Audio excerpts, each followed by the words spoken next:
everybody, Ketwolski here, checking in with another one of our hashtag Star Trek discussions videos. Today we are going to be reviewing the two brand new short treks, the animated short treks, Ephraim and Dot, and The Girl Who Made the Stars. Before we get into this video, I do want to go ahead and quickly note that I will not be showing any still images from the episodes.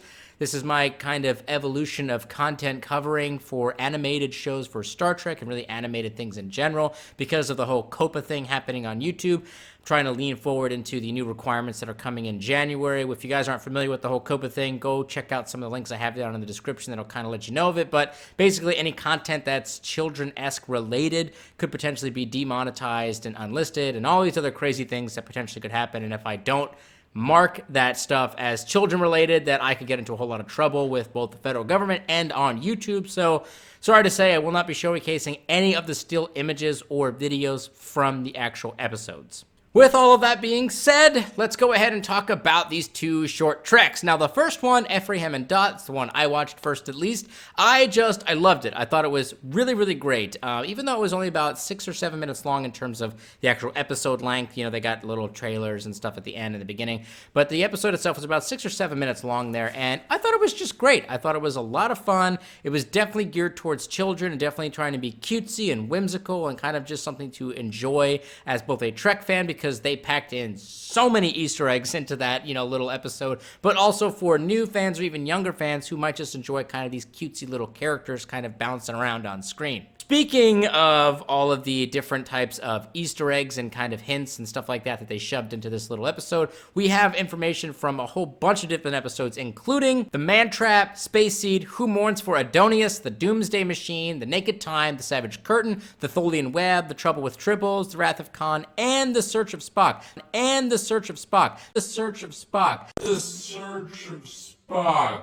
That is so many little Easter eggs and references that kind of got shoved into this thing. And we also confirm 100% that we were dealing primarily with the Kirk Enterprise, the NCC 1701, and the NCC 1701 refit. This was Kirk's Enterprise.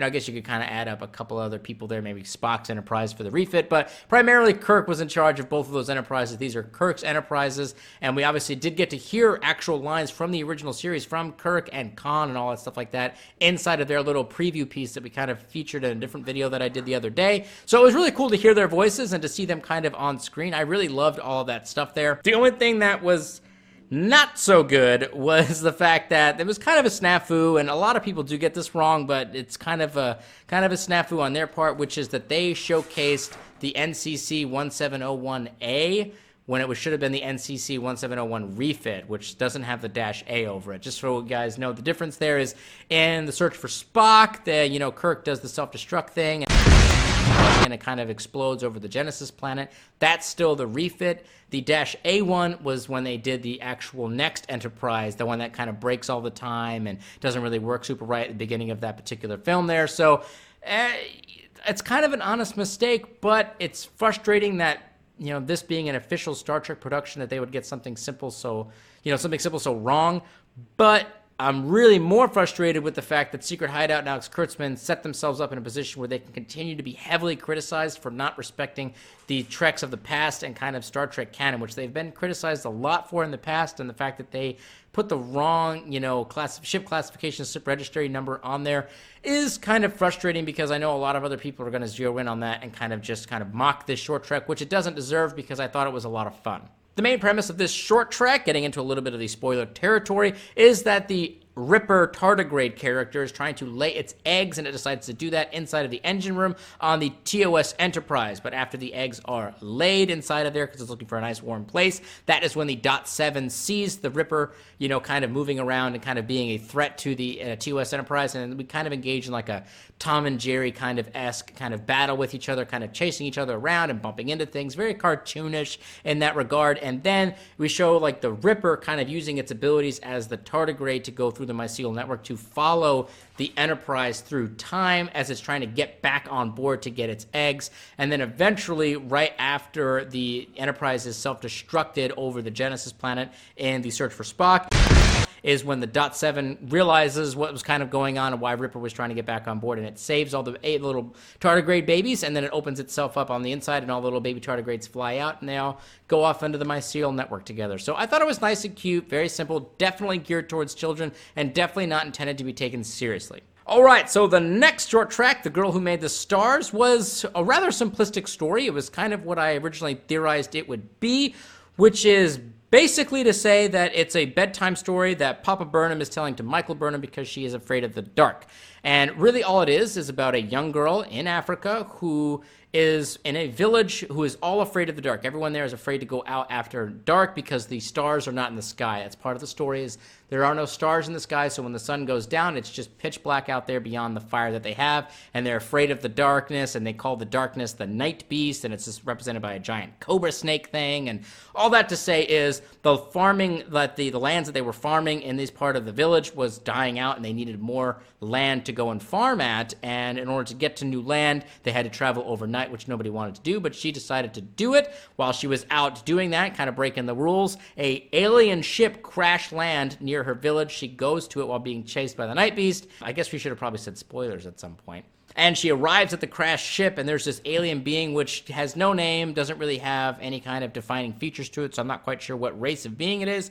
And it gives her this little device that she takes back to her village, and when she activates it, it lightens up the entire night sky with all of the stars inside of the galaxy, and then the village is no longer afraid of the dark, and thus Michael Burnham is no longer afraid of the dark, and she's ready to go to sleep as a little girl.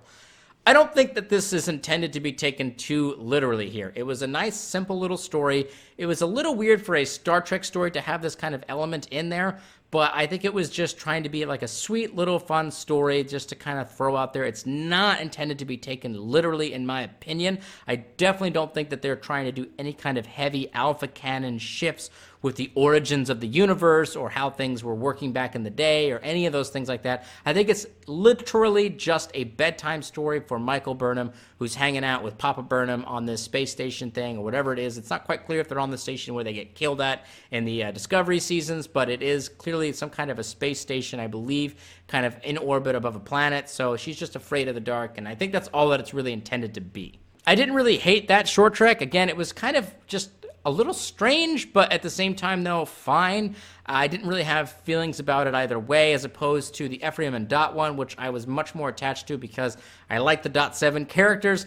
I like the fact that we were hanging out with Kirk again, and the, NCC 1701 TOS era, and the refit era, even though they kind of messed it up. I liked all of that stuff, and it was fun to have all of those little Easter eggs jammed into it. I just enjoyed it as a Trek fan. It was just fun to go on that journey with them, even though it was so condensed and it was an animated format. I really liked that one. That one resonated with me more. Another thing that we need to talk about really quickly is whether or not these two animated short treks should be considered to be alpha canon. Now, the other short treks that have come out have indeed considered to be canon. In fact, several of the original short treks directly connected into several serious plot points of Star Trek Discovery Season 2, and all of the stuff that we've seen so far with the Anson Mount kind of, short treks that we've seen with the whole TOS crew there, it seems as though those are all supposed to be considered canon as well, but these two, it's not quite clear. Again, the whole situation with Michael Burnham and the bedtime story, I think the bedtime story aspect is just considered that. It's just a bedtime story. I don't think the story itself there should be considered canon, but I do believe it's a simple